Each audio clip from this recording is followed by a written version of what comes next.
أبزي فلما يحدش مدد VOA أجلجلت قانقا تجرنيا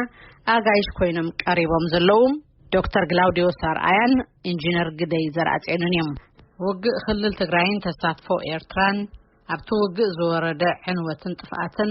أنفت فتحن براي سلامن قال هبتم بسمعتن أجايشن زتلعلو قدايات يوم دكتور كلاوديو سارعيا تمراماري بوليتيكا وساينس أفريقان أب يونايتد ستيتس ممبر يونيفرسيتي خون خلو إنجينير قدي زراج إنك حدا كان مسرت حوحاتن أبزو وانزي دقافي تجراي ديمقراطيا وبارتن أبال بمنجس إثيوبيا زقوم كوميشن سلامن عرقنيم بتر سلطانيو عديمو مستمعتنا الرخيبهم زلو ناوخ حلفكم بشم سمعتنا عزيز مسكنكم دكتور جلاديوس أرآيا كل شاء قاشانا يوم إنجينير قدي زراج يومكم استعدموا الأوان أويس أمنا يفلت نمو خلتهم كبرتها بالليل خجمرة أنا كبرتها بالنا زعدم كنا أنا كبرتها بالنا صب مو اتين لومي حزنا يوزلنا مدب أب إثيوبيا بحلفي أب تجراي أب زند حلفة خلت سلست عمتات بحلف دما أب زند حلفة خلت أوارح زمع بلا نجارات أم أخيلنا تزبون هم زي مثلا مدرخ عيرها بنمو نعوون مبرح إنا عدمناكم سلازي قدم حتى مجمرنا مالتيو ناتكاتكم تجنزبو الرائع مأذن نزز حلفة خلت ورحي بحلفي تقرب لكم هذا خلت دقيقة عفشاوي جمجامكم مسكي أقرولنا بدكتور جلاديوس نخجمر يبا زيناي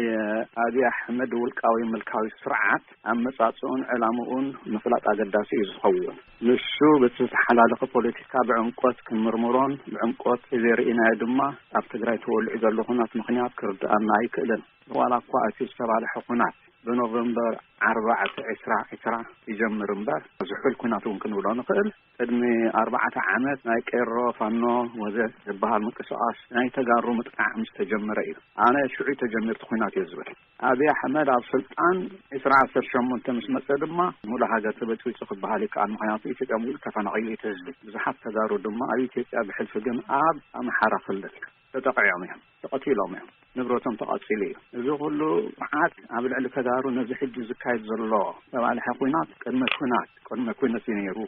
ذو الأمنة زلني الميت كونات قروة وارح جن أبي أحمد نوزحت سلطان كدارو تم زقللو صراحتهم كم زبارو رجيريو أبناء هاجر متكل 5 راوي زنورو لعلوت مرحتي جنرالاتن كولونيلاتن سلطان أوريدو مع رجاتهم كنكيتو أبيت ما أصير في 5 دربيم دم كلها نفلطوي فبارو بمهانهم ترايد ما زتأصون نبرتهم زتورسون بتعم بزحت سوات الله أفقدوا إثيوبيا مالتي ما يبعد عاره نقطة على الله خلق الله مزبزح تتحزه حلو غدغز ولا نجري إذا قينات مستعوج انبعار شعو أنا بصوتين تجران جلوبال أدفوكاسي جروب زبلا قلنا نكاسقس سنة هنا نوفمبر 4 جميرو نسخوناتن منجلاتن مرميرنا ناب أمريكا مرحتي كونغرس سيناتورز كمون تكالات عالم كونفدرات منقشات أوروبا حدلنات أفريقيا حدلنات وزته واس كان كنين عينات زحف كونغرس مانونا زاري بنادلنا فيرتشواليو بأكالي ترخبن لنا زراري بنعينا لذا تقوينات أنا خمزريو من عالم حقتات وانتخيدنا ببلياويان ببزحية تكسل زلو بأيرن مريتن نصها زيقاتات يقتل سلزلو مع عالم حقتات تحاسقينو تمونجل غير إزوصدو نقابلنات كنت أكستخينا ما يكادرالو بزحات سوات تقودي إلميناو بتسكح كونتا أقول 85 تداريو عالدقرات حركيدنا بزح نبرت تقاتيلو بزح سب تقاتيلو نبرسي زلو فارماسي زلو كل عني من كيرون زريفو كما صار عدوى شراء نبت تزريفون سمات منتقتيلهم أورك أنباء ولا أنا هم نفلطة ولا تمجني أنا تبغى نفلطة نصها زيجاتات بدرون تقتيلهم مع رسمنا ما 4 أما قلب زحات من أسي تقتيلهم على يقتلون على مقتلتي أبغى سرناي إنباسنيتي سرارون تجربة متقعتي دما أبلع نصها زيجاتات هم تقعد تجربة مال نصها كي ترفون قتيلهم ناي جونوسايد ملك ناي زي مسمت ونجل يتتحجز الله تجرح إذا دما نحبرات منقصات أخيرا عن ساعتنا 46 صدقة حق الله عن شو منتنصف الجمرة حج دما 10 منطقة مخلطة عامة 149 هجرات ذات صدقة إذا سبعة زيهم بناء على حقي أفرد أرب اللوم يزبل نظام زبر 7 ክብሮት ያበለይ ኢንጂነር ግዳይ ዘርአጽዮን መእታዊ ጽቦ ኣነውን መቸስ ካብ ድሕሪት ኣቢላ ክጅምር ማለት እዩ ኣብ ኢትዮጵያ ዘሎ ኩነታት እንተሪእናዮ ህወሓት እቲ ዝሓለፈ ስርዓቱ ብህዝቢ ተነጺጉ ካብ ስልጣን ምስ ወረደ እቲ ስልጣን ከምቲ ናይ ቀደሞ ክመርሖ ብዘይ ምኽኣሉ እቲ ዝነበሮ ዓብላልጭ ናይ ስልጣን ትሕዝቶውን ተዳኺሙ ክገዝአሉ ኣብ ዘይክእል ኩነታት ምስ ኮነ ሃዲሙ እቶም መራሕቲ ማለት እዩ ኣብ ትግራይ ዳርጋ ናይ መጨረሽታ ምሽግ ገይሮም ተዓቂቦም አንጻርቲ ዘሎ ለውጢ ክንቀሳቀሱ ከም ዝጀመሩ ኢና ንርኢ ብላይ ዝሓለፈ 2 ዓመት ኣብ ትግራይ ዓሪዶም ንትግራዋይ ከም ትሕጃ ገይሮም ምስ ከባቢኡ ህዝቢ ከጻልእዎ ምስቲ ማእከላዊ መንግስቲ ከጻልእዎ ይምስፍትሉ ጸኒሖም ትግራዋይ ተበዲሉ ተበታቲኑ ኣብዚ ብዙሕ ቦታታት ግፍዒ በጽሐሎ ተላዓል ጸላቲ በትን በዝን መጽውኻ መኸተልካ ወታደራት ልዩ ኃይል ምስልጣን ከምዚኦም ዝመሰሉ ኸይድታት ዝሓለፈ 2 ዓመት ክካየዱ ጸኒሖም ርግጽ ተጋሩ ኣብቲ መጀመርያ እዋን ዝናዕብታት ዝተለዓለሉ እዋን ኣይተፈናቀሉን ኣይተወቅዑን ወይ ተቀተሉን ማለት ኣይኮነን ተጋሩ ጥራሕ ግን ኣይኮነን ካልኦት ህዝብታት እውን ብሚልዮናት ዝተፈናቀሉሉ ኻቢታት ኣሎ ዝተቀተሉሉ ኩነታት ኣሎ እዚ ኸኣ እቲ ስርዓት ናይ ህወሓት ዝፈጠሮ እዩ ክሳብ ሕጂ ገና እንሄ ናቱ ሰበብ ገና እዩ ዘይተወድአ ክሳብ ንጉርበ ፈርዳ ቤነሻንጉል ገለመታት ትሪኦ ዘለና ኩነታት እሱ ግን ኣብ ትግራይ መጺኦም ከዓ ዓሪፎም ኮፍ ከይብሉ ነቲ ህዝቢ እንዳለዓልካ አንጻርቲ መንግስቲ መኸተ ብዝብል ሚሊሻ እንዳሰልጠንካ መዓት ወታደራዊ ምርኢትን ጓይላን ክገብሩ ዝሓለፉሉ 2 ዓመት እዩ ኣብ ርእሲኡ ብሚድያ ዝግበር ጎስጓሳት ካልእ ነገራት እዩ ካብዚ ሓሊፉ እዚ መንግስቲ እዚ ድሕሪ መስከረም 25 መንግስቲ ይኮነን የለን ኢሎም ብምንጻቅ ናይ ባዕላቶም ምርጫ አካሂዶም ንሕና ጥራሒና መንግስቲ ዘለና እምበር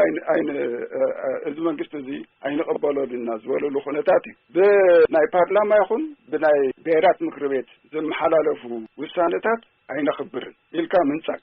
እዚ ናይ ምርጫ ምንዋሕ ክመጽእ ከሎ እዚ ምርጫ እዚ ንሕና ኣይንቕበሎን እዚ ምንዋሕ እዚ ኢሎም ናይ ባዕላቶም ምርጫ ገይሮም እንዲያውም እዚ ናይ ማንነትና ሕቶ ዘመስክር ኢሎም ምርጫ ገይሮም ገበነኛታት ኣረክቡ ተባሂሎም ማዕቋቢ ገበነኛታት ኮይና ጸንሐ ትግራይ ኣብዛ ቀረባ እዋን እውን መራሒ ናይቲ ሰሜን ክፍለ ጦር ኣይንቕበሎን ኢሎም ነጺጎሞ ተመሊሱ እንታይ ኣብ መወዳእታ ከዓ ንሪኦ እንታይ እዩ ነቲ ናይ ሰሜን እዝ ከቢቦም ተጋሩን ዘይኮኑ ሓይሊ ንበይኖም ፈልዮም ኣጥቂዖሞም ናይቲ እዝ ንብረት እውን ኩሉ ተቆጻጺርና ኢና ብድሕሪ ሕጂ ዝኽእለና የለን ኢሎም ፎኪሮም እውን ተላዒሎም ማለት እዩ ናብዚ ኩሉ ቅድሚ ምብጽሑ እውን እቲ መንግስቲ ብዝተፈላለየ መንገዲ ሽማግለታት ከይተረፈ ሰዲድ ነቲ ሽምግልናውን ብንዕቀት ኩሉ ነጺጎም እዚ ኩሉ ተገይሩ ኣብ መወዳእታ እዚ ናይ ዓዲ ክሕደት ዘርኢ ንዓዲ ዝከላኸል ሰራዊት ዘፍርስ መጥቃዕቲ ክውሰድ ከሎ መንግስቲ ኢዱስ ኣኪቡ ክብል የብሉን ግቡእ ስጉምቲ እውን ክወስድ ተገዲዱ እቲ ስጉምቲ ከዓ ግቡእ እዩ ባህላ የቕኒለይ ምናልባት ኣብዚታት ዝተለዓሉ ነገራት ክህሉ እዮም ዋላ ቀፂል ፍታሽ ምኸብሎም ማለት እዩ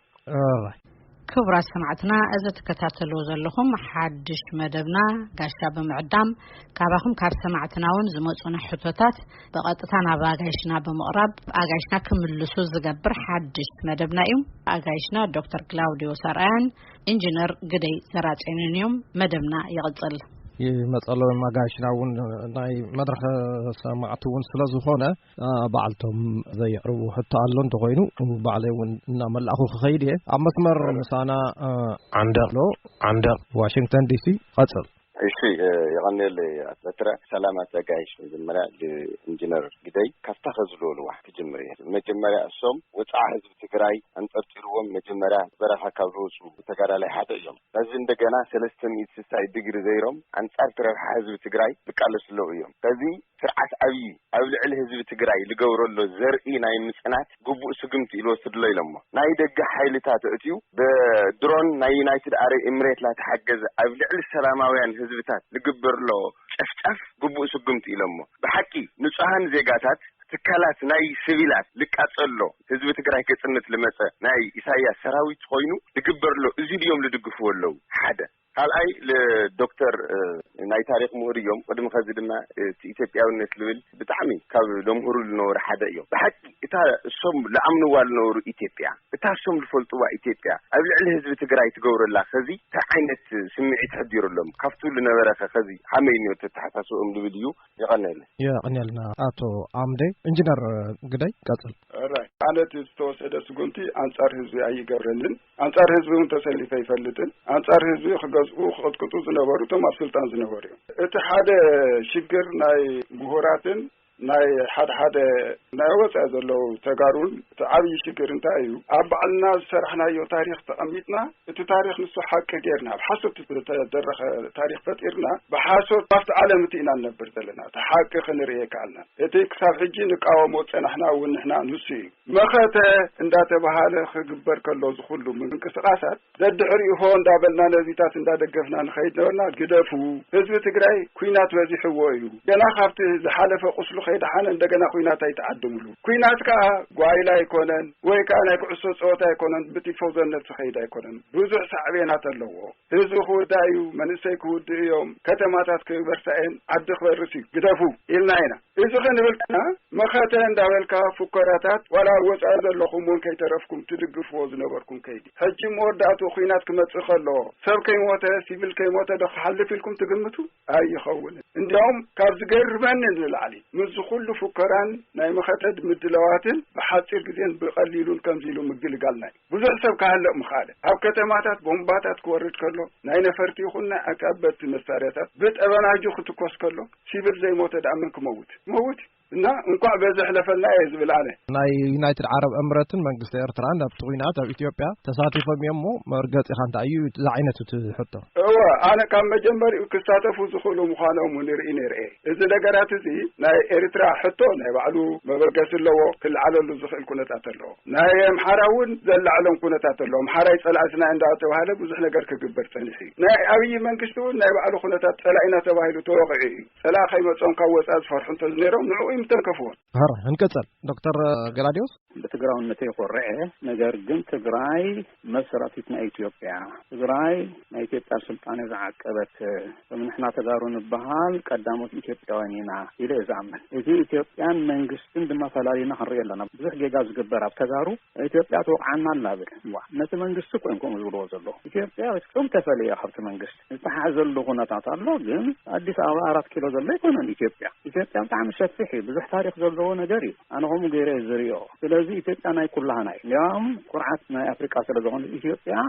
ክትዕቀብ ኣለዋ ዝብል ሓዳሽ ኢትዮጵያ ጽሕን ጎትፍጠር ተኮይና ንኩሉ ብማዕርነት ርያ ናይ ኩሎም ብሄረሰባትን መሰላታ ኸቢራ ትጓዓዝ ኢትዮጵያ ክትፍጠር ኣለዋ ዝብል ገለገለ ተጋሩ ሕዋትና ርግጽ እዩ ብጣዕሚ ዝሕጉዳት በጽሕዎ እዩ ትግራይ እዚ ብጣዕሚ ተባሳቂዮም ናሃና መንግስት ሆነ ቆሚና ዝብሉ ዘለው ድማ የኽብሮ ኣነ ሕጂ ቁርብ ሕዚንን ዘሎ ናይ ሓወይ ኢንጂነር መርገጽ የኽብሮ ንሱም ብዙሕ ተመክሮ ዘለዎ ሰቢ ነገር ግን ዝስጉምቲ ዝልክዕ ስጉምቲ እዩ ዝበሃል ከሎ ብጣዕሚ ዝሕዝን ምክንያቱ ልክዕ ኣይኮነን ዝኾነ ዓይነት ኩናት ንህዝቢ ጭፍጭፍ ብመሬትን ብሰማይን ሕጋውነቱን ክህልዎ ይኽእልን እንኳ ደው ልክዕ ክትብሎ ስጉምቲ ጌጋ ይኽንብሎ ኣለና ጌጋ እዩ ዓብይ ጌጋ ጥራይ ዘይኮነ ወንጀል እውን የለ ዝኣመናነ ኢንጂነር ግዳይ ሓደ ዕድል ታምናዮም ጽቡቕ እዩ ካባኻ ክንሰምዕ እሞ ናብ ዝቕጽል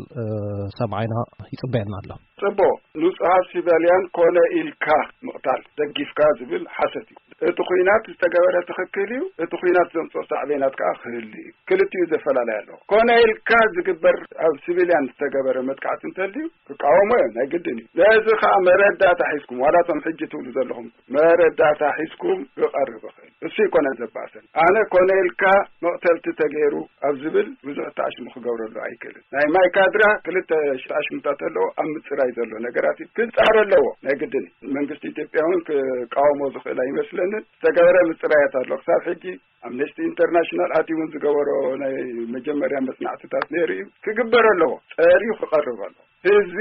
ኮኔልካ ዝቕተል እንድሕር ኮይኑ ኬካ እዩ ስለዚ እታ ኮኔልካ ትብል መነጸሪት ብንጹር ክትቅመጥ ኣለዋ ኮሎኔል ካስተቀተለ እንተልዩ መረዳእታ ኣምፁ ሓቢርና ጠጠው ንብል ኣነውን ምሳኻትኩም ኣለዎ ባዶ ሓንሳ ክስነ ኣብታ ለምኻትካ ኣቶ በትለ እሺ ሕጽረብልካ ዶክተር ገላጋው ሳለው ሰማዕት ነገር ኣነ ንምከታዕ ነገደውን ዘይኮነሲ ዘቕረቡ ሕጂ ኢንጂነር ግደይ መርቱዕ ዝብል በጣም ብዙሕ መርቱዕታት እዩ ዘሎ ኣነ እኳ ብቐረባ ዝፈልጦ ዓዲግራት ወፃኢ ማርያም ድንግላት ዝበሃል ቦታ ኣብና ጠለ ይኹሉ ሰባት ተጠቂዖም ተቐቲሎም ኣለዉ በጣም ብዙሓት ሰባት ናይ ወርቂ ኣምባ ጦላት ምንቤን ኣነ እውን ፈልጦት ቦታ ድሮን 84 ሰብ ዝሞተሉ ሓደ ብሓደ ሊስት ገይኩም ኣቕርቡልና ካልእ ሕቶ እዩ ግን ኣነ እኳ ሓደ ጸሓፍኩ ኣብቲ ናተይ ዌብሳይት ኣቶም ክትርእይዎ ትኽእሉ ኣፍሪካን ኣይዲያ ዳት ኦርግ ኣቐሚጥና ኣለና ዝርዝር ኣብ ብዙሕ ቦታታት ሲቪልያን ተጠቂዑ ኮሎኔል ዝግበር ኣይኮነን ዝበሃል ሕቶ ኣነ ይቅበሎ ሲቪልያን ኤርያ ብናይ ዓለም ሕጊ እውን ኣይትትንክፎን ኢኻ ኣብቲ ኮይናት ዘሎ ምቁሩብ ምድካም ኣሎ በዚ ዘሎ እዩ ኮላተራል ዳሜጅ ንብሎ ብእንግሊዝኛ ግን ኮሎኔል ነቲ ሲቪልያን ዘሎ ኤርያ ምህራም መጀመርያ ብኣየር ክውቃዕ ከሎ መቐለ ከባቢ ሕርሻታት እዮም ውቅዖም ሕርሻታት ምውሉ ተቃፂሉ እቲ ካልእ ድማ ሻዕብያ ዝገብሮ ዘሎ እንስሳ ከይተረፈ ቀትሉ ቅሚጦታት ናይ እኽሊ የቃፅሉ ንብረት ይወስዱ ካብ ዝበዝሕ መርትዕ እንታይ ኣሎ ነቲ ህዝቢ ኮን ዝጎድእዎ ዘለዉ ተጥምይዎ ምእንቲ ኣብዚ ዝዓቢ መርትዖታት የለ ፋርማሲ ናይ ዓዲግራት ይኹን ጨርቃጨርቂ ናይ ዓድዋ ኹን ዘይቲ ትሰርሕ እኳ ዘይትረብሕ ንእሽተይ ፋብሪካ ዝነበረት ኣብ ሽረ ኣፀሎም ንብረቱ ወሲዶም ኩሉ ገይሮም እዮም ሆቴላት ኣቃፂሎም እዚ ኩሉ ዓለም ዝፈልጦ እዩ ናይ ማይካድራ ካትዒ ዝበሎ ሓውና ኢንጂነር ተካትዒ ክእል ኸውን ግን ኣነ ሕጂ ሞርኒንግ ስታር ዝበሃል እኳ ብቐዳማይ ፀሓፈ ኣሎ ሪፖርተር ዝበሃል ጋዜጣ እውን ትናህና ሪፖርተር ናይ ዓዲ ዘይኮነስ ሪፖርተር ናይ ወፃኢ እዩ ኣብቲ ስደተኛታት ተጋሩ ዘለዉ ከይዱ ኢንተርቪው እናገበረ ዝኣከቡ ሓበሬታታት ኣሎ መፂኦም እዮም ቀቲሎሙና መታወቂያ እናብሉ ትግራዋይ ተኾንካ ይቀትልካ ኢሉ ተዛሪቦም ኣለዉ በዓላት መዓት መርትዑ እዩ ዘሎ ናይ ሰማዕቲ መድረክ ስለ ዝኾነ ከም ዝበልክዎ ነቶም ሰማዕቲ እውን ክነሳትፍ ሃዮ ጎዲፍ ተፈሪ በሃል ካብ ኦሃዮ ናይ ሻዕብያ ባህሪ ዘይፈልጥ ኮይኑ ይኾነ ቢለ ግን ሓንቲ ሕቶ ከቅርባል ዘላን ንስሩ ዘይምዃኑ መረዳእታ ካሳዩ ቢለ ሻዕብያ ይኹን ናይ ጽግና ፓርቲ ትግራይ ወጣሕ ሎ ደውዳዊ ይኹን ፀገም ኩልና ቤተሰብ ለውና ኩልና እውን ንሓትት ዘይምዃኑ ታይት መረዳእታ ካስ ኣብዚ ቦታ እዚ ኮይና ተካይዱ ኣብ ከተማ እዚ በፂሐሎ ግን ይልካ ትረዳና ትክል ነገር ካሃልዩ ምክንያቱም ናተይ ሓበሬታካ ድሕርቲ ኮይናት ትቃፀሉ ፋብሪካ ዝወሰደሉ ናይ ህዝቢ ንብረት ኩሉ ብጀት ተደብደበ ጥራሕ ኣይኮነ ስለዚ ብሻዕብያ ተወሰደ ማዓሲና እዚኣውን መልስ ሃበላ ኢንጂነር ግደይ ቀጽል ኣነ ክሳብ ሕጂ እቲ ዝተገበሩ ኣሽሙታት ኣብተን ቴሌፎን ዘለዎም ቦታታት ኣትየሞን ዘለዎም ቦታታት ኣትሊስት ካብ እንሰምዖ ናይ ኣኼባታት ናይ ህዝቢ እውን ካብ እንሪኦ ብዙሕ ኣሽሙታት ከም ዘይበፅሐ ዝርኢ ካብ ህዝቢ ዝበፅሕ ዘሎ ስሞታታት ነዞም ሕጂ ዝጥቀሱ ዘለዉ ዓበይቲ ጥፍኣት በፂሖም ከምዚ ሰባት ተወዲኦም ገለመለታት ዝብል ኣይቐርብን ኣይረኣኹን ካልኣይ ሕጂ ገና ናትና ሰባት እውን ይኣትዉ ስለ ዘለዉ እዚታት ኩሉ ክነፃሪና ንፍትን ዘለና ብወገንና ኣፃሪኻ እቲ መርገፂ ምውሳድ ፅቡቅ ክኸውን እዩ ካብዚ ዝሓለፈ ግን ናይ ዩናይትድ ኔሽንስ ሰብኣይ ባ ከም ዝበለ ጋዜጠኛ ባ ከም ዝበለ እንዳበልካ መረዳእታ ምቕራብ ትርጉም የብሉ ናይ ማይካድራ ኣብ ሱዳን ዘለዉ ዘቕርብዎን ኣብ ማይካድራ ዘለዉ ዘቕርብዎን ዝጋጮ ነገራት እዩ እዚ ንባዕሉ ክፃር ኣለዎ ስለዚ ኣነ ብወገነይ ከምዚ ዓይነት ጥፍኣታት ጭራሽ ኣይተገበረን ክብል ኣይኽእልን ኣይብልን ተገይሩ እውን ክብል ኣይክእልን ኣብዛ እዋን እዚኣ እቲ ግቡእ ምፅራይ ክግበር ኣለዎ ባህላይ ካብዚ ሓሊፉ ግን ካብቶም በላዕተኛ ካድሬታት እዚ ናይ ኢትዮጵያ ሰራዊት ወታደር ሞር ህዝባዊ ምዃኑ እዩ ተራእዩ ዘሎ ንህዝቢ ይከናኸን ህዝቢ ብነፃ ክዛረብ ዕድል ከፊትሉ ክእከብ ዕድል ከፊትሉ ናይ ባዕሉ መራርሓታት ክመርፅ ዕድል ከፊትሉ እዚ ኢና ንርኢ ዘለና ክሳብ ሕጂ ሕራይ ናብ ሰማዓይ የቀኒለይ ክብሮም ወረስ ይበሃል ብሓፍቲ ሕቶ ግደይ ዘራጼንስ ኣብ ትግራይ ህዝቢ ዘለዎ ፅላእት ዲኻ ትገልፀልና ዘለኻ ወይስ ሓቀ መሬት ዘለኻ ትገልፀልና ዘለኻ ምክንያቱም ንሕና ላብ ቤተሰብና ንድውል ለና ኢና ክንድውል ተለና ላብ ቤተሰብና ግን ከሕዚ ብወራሪ ሰራዊት ሻዕብያን ዓብይ ሰራዊትን ይዝረፍን ከም ዘሎን ይቅተልን ከም ዘሎን እናንሰምዕ ዘለና ሓቅዶ ተናገርን ዓለም ትዛረበላን ትዛረበላን ሓደ ይኾነና ፕሊስ እዚ ግለጸልና ካባኸ ንሰምዕ ስለንደለና ታንክ ዩ ኣነ ናይ ህዝቢ ትግራይ ጽልኢት የብለይ ናይ ህዝቢ ትግራይ ጽልኢትን ፍትወትን ዘለኒ ምዃኑ ባይታ ዘሎ ኩነታት እዩ ክምስክሮ ስለዚ ዋላት ኩናት እንዳተኻየደ ከሎ እውን ምስ ብዙሓት ወፃእተኛታት ንባዕለይ ተቃውሞታት ኣቕሪበ ዝሓወይ ብቴሌፎን ረክብ ኣለኹ ካብ ቤተሰብ ትብሎ ዘለካ እንተወሊ ኮይኑ ፅቡቅ ግለፀልና ኣነ ከምኡታት ዓይነት እየ ዝደሊ ኣብ ህዝብና ከምዚ ይገብር ኣለዎ ኢሎም ኣቢሎም እቲ ብጠቕላላ እቲ ካብቲ ኣነ ዝረኽቦ ዘለኹ ኢንፎርሜሽናት ግን ከምኡ ኣየመልክተንን የቐኒልና ዋና ጸሓፊ ሕቡራት ሃገራት አንቶኒዮ ጉተረስ ኣብ ቪኦኤ እውን ዝተቃልሐ ስለ ዝኾነ እየ ብዛዕባ ሰራዊት ኤርትራ ኣብ ኢትዮጵያ ኣትዩ ኣቶን ዝብል ንቀዳማይ ሚኒስትር ኣብይ ኣሕመድ ብቀጥታ ከም ዝሓተትዎም እሞ ኣይ ኣብተን ዘሰሓሕባን ንኤርትራ ሰበየናን ከባብታት እዩ ዘሎ እምበር ኣይ ኣቶን ኢሎም ንቀዳማይ ሚኒስትር ኢሎም እዮም ቤት ዕዮ ሚኒስትር ወፃኢ ኣሜሪካ ዝሃቦ መግለፂ ድማ ሰራዊት ኤርትራ ኣብ ትግራይ ከም ዝኣተወ እሙን ምንጭን ሓበሬታን ኣለና ስለዚ ብህፁፅ ይውፃእ ዝብል መግለፂ ኣውፅኡ መንግስቲ ኤርትራ ኣብዚ ጉዳይ እዚ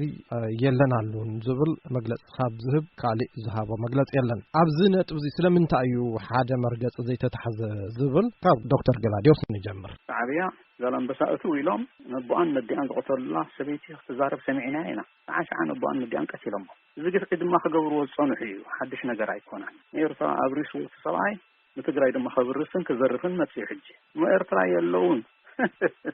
መስሓቅ እዚ መንዲ ወሪርዎ ትግራይ ብሰሜን ካብ ሽረ ጀሚርካ ስጋዕ ዓጋመ ኣትዮም ሞያ ሻዕብያ ኣትዮም ከዓ ሰብ እናቀተሉ ጥራይ ዘይኮነን ቀንዲ ንብረት ክዘርፍዮም መፅኦም እንዲያውም መካይን ከተረፍ ዓበይቲ መካይን ኢነን ዝኸዳ ነስመራ ኩሉ ተዘርፈ ንብረት ድማ በስመራ ኣብ